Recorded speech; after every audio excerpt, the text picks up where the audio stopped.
Hello, just a quick update on the experiments table of the DVC VS Code extension. You can now show more commits than the previous two ones.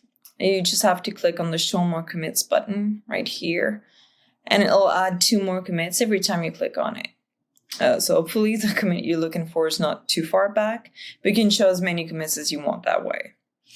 If it's becoming somewhat of a distraction, you can show less commits as well. And you can remove the previous commits altogether by removing them all. So that's it for now, but we're currently working on adding branch support there as well. So stay tuned for the next update, and thank you. Thanks for watching. If you enjoyed this product update video, please like and subscribe. Thanks, Stevie. And feel free to post comments and questions below. On our YouTube channel, we share videos on product updates, tutorials, and how members of our community use our tools as they solve problems in their domains spanning a wide variety of fields in the machine learning and AI space. See the description below to find links in the docs for our tools. Also visit our blog where you can find tutorials on our tools as well as product and company news.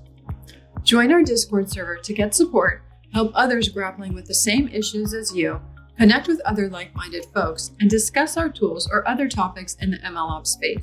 We also have a job channel where you can find relevant job opportunities in the space. Finally, if you're really serious about taking your MLOps skills to the next level, we offer a free online course that is designed to help you understand the iterative philosophy and achieve your MLOps goals. Thanks for making it to the end. DV and I will see you in the next video.